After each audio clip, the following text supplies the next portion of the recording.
दोस्तों, मैंने आपको कल ही बताया था कि हम सनातन सेतु लेकर के आ रहे हैं। बहुत सारे लोगों ने पूछा सनातन सेतु क्या है। सनातन सेतु के विषय में इस वीडियो के एंड में मैं थोड़ी डिटेल दूंगा, आपको सभी चीज़ें समझ में आ जाएंगी। लेकिन सनातन सेतु के निर्माण के लिए हमने आपसे कोई डोनेशन नहीं मांगे हैं, ना ही हम मांग रहे हैं।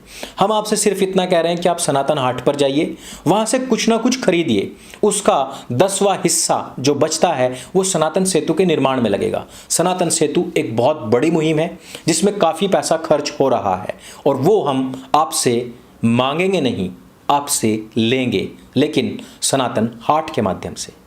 तो वीडियो को अंत तक जरूर देखिए और समझिए कि सनातन सेतु क्या है और किस प्रकार यह है आपके हित में, आपके सहयोग में और आपकी रक्षा के लिए खड़ा हो रहा है।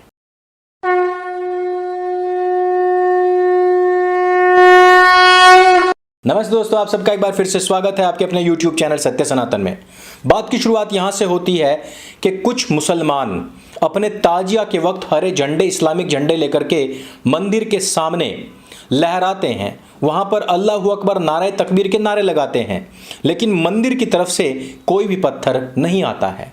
सबकी तरफ से यही कहा जाता है कि इनका ताजिया है, इनका त्योहार है, ये आज खुशी में है, इनको खुशी मना लेने दीजिए।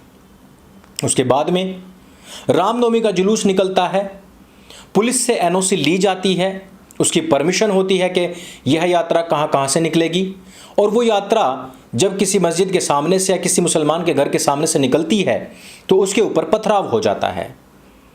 अब लिब्रांडू गिरोह, इस्लामिक गिरोह इस बात को कह रहे हैं कि आप लोगों ने पहले ही ये बात सोच लेनी चाहिए थी कि आपको किसी भी मुसलमानों के मोहल्ले से, मुसलमान की गली से, मुस्लिम गली से अपनी यात्रा निकालनी ही नहीं चाहिए थी।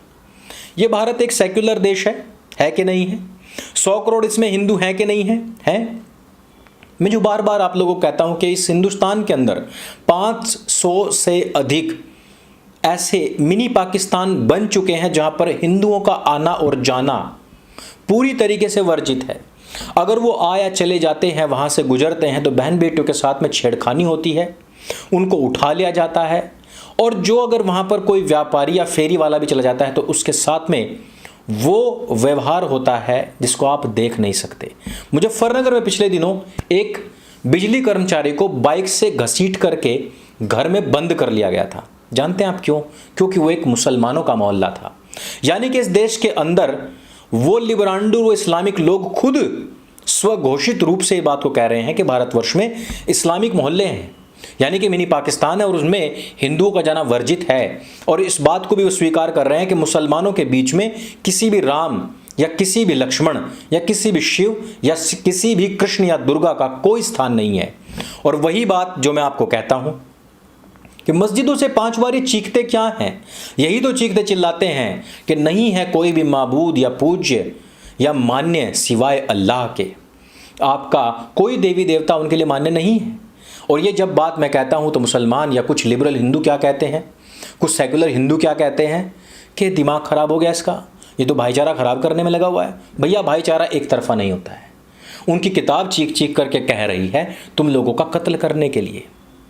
हिंदू कहीं पर कोई पत्थरबाजी नहीं करता है, लेकिन मुसलमान तुरंत पत्थरबाजी करने लग जाता है और उसके पीछे तर्क दिए जाते हैं और उन तर्कों को भी लोग सुन करके चुपचाप बैठ जाया करते थे। लेकिन अब हिंदुओं ने बोलना शुरू कर दिया है। खरगोन में हुई हिंसा के बाद में बुलडोजर बजा, और बुलडोजर ऐसा बजा कि मुसलमान अब त्राही त्राही कर रहे हैं जिन्होंने पत्थरबाजी की थी। लेकिन नरोत्तम मिश्र ने पहले ही कह दिया था कि जहां से पत्थर निकले हैं उन घरों को पत्थरों के ढेर में ना बदल दूं तो देखना। और वही हशर, वही हालात चल रहे हैं। तो बुलडोजर बाबा कैसे आराम से बैठते हैं? गैंगस्टर्स जो बड़े बड़े थे, उनके यारों के, दोस्तों के घरों पर बुलडोजर चल रहा है। यहां पर कोई भी शांति से बैठ नहीं रहा है, ना वो और ना ये। और जब तक शासन और प्रशासन को शांति से बैठना भी नहीं चाहिए कि जब तक इस जिहादी कौम की अकल ठिकाने नहीं आ जाती है, जब तक उनके बाप दादाओं के असली पर्चे नहीं मिल जाते हैं। देख रहे हैं किस प्रकार से एक जिहादन अपनी छत से पत्थर फेंक रही है, किस प्रकार से यह जिहादन हिंदुओं राम भक्तों के ऊपर पत्थरबाजी कर रही है, किस प्रकार से इसके छोटे छोटे बच्चे भी इन सब चीज़ों से प्रेरित हैं। आपने देखा दिल्ली दंगों में किस प्रकार से पत्थर तो छोड़िए गोलियां तक चलाई गई हिंदुओं के ऊपर। अब आप जरा सोचिए कि जिन क्षेत्रों में मुसलमान हद से ज़्यादा तादाद में थे, क्या वहाँ पर बंटवारे के वक्त हिंदू सुरक्षित रहे होंगे? नहीं रहे। पाकिस्तान में आज भी सुरक्षित नहीं है, ख़त्म हो चुके हैं। यहाँ पर ये लोग 4-5 करोड़ थे, लेकिन 30 करोड़ हो चुके हैं। कश्मीर में जिस फिल्म को प्रोपेगेंडा बता रहे थे द कश्मीर फाइल्स को, आप जरा सोचिए कि यहाँ भारतवर्ष में खरगोन के अंदर, यहाँ पश्चिम बंगाल के अंदर, यहाँ गुजरात के वलसाड़ के अंदर उन लोगों पर पत्थरबाजी हो रही जो कल तक इफ्तारी दे रहे थे। तो कश्मीर के अंदर जहां पर हिंदू था ही नहीं, बहुत माइनर था, वहां पर उनका क्या हशर हुआ होगा, वहां पर उनको किस बेरहमी के साथ में मारा और काटा गया होगा। आरा मसीन वाला जो सीन है वो कुछ लोगों को झूठा लगा, लेकिन जिन लोगों को और जिन खास करके हिंदुओं को ये बात झूठी लगती है, वो अपनी बहन को तत्काल मुसलमानों में ब्याह करके देखें, वो तत्काल मुस्लिम बहुल क्षेत्र में जाकर के अपने उसी लिबरल जीवन के साथ में जी करके देखें। आपको पता लग जाएगा कि उनकी नज़र कहाँ है। 100 हिंदुओं के बीच में एक मुसलमान सुरक्षित रह सकता है, उनकी लड़की सुरक्षित रह सकती है। आपने कर्नाटक में अल्लाह अकबर नारे तकबीर के नारे लगाने वाली लड़की को देख लिया होगा।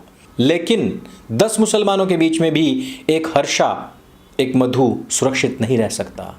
20 मुसलमानों के बीच में भी एक अंकित शर्मा सुरक्षित नहीं रह सकता, एक दिलबर नेगी सुरक्षित नहीं रह सकता। शासन और प्रशासन को ठीक उसी प्रकार से कार्य करना चाहिए जिस प्रकार से बुलडोजर मामा और बुलडोजर बाबा कार्य कर रहे हैं, जिस प्रकार से हिमंता विश्व शर्मा कार्य कर रहे हैं। लेकिन शासन और प्रशासन की अपनी लिमिट्स हैं।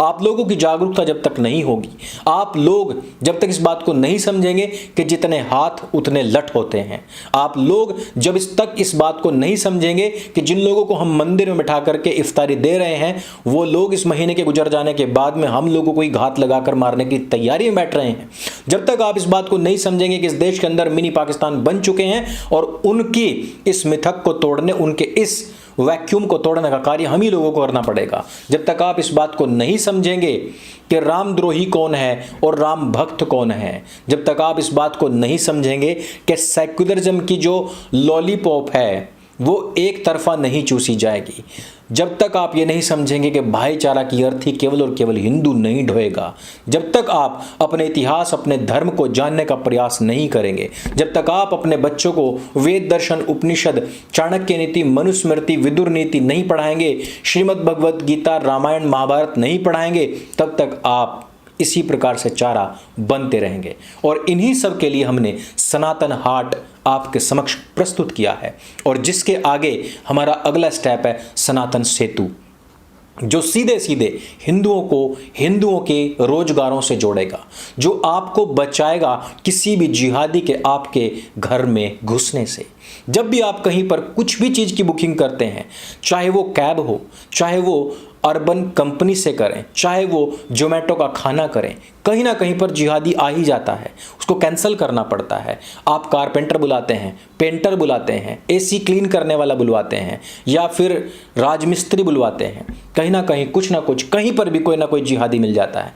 आप ढूंढ नहीं पाते कि आपके क्षेत्र में कौन हिंदू है। इस सब का समाधान हो जाएगा सनातन सेतु के माध्यम से। उसमें हमारा सहयोग कीजिए, सनातन हाट पर कुछ ना कुछ अवश्य खरीदिए।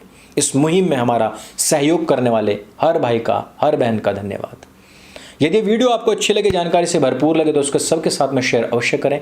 मेरे संग बोले सत्य सनातन वैदिक धर्म की जय। जय हिंद, वंदे मातरम।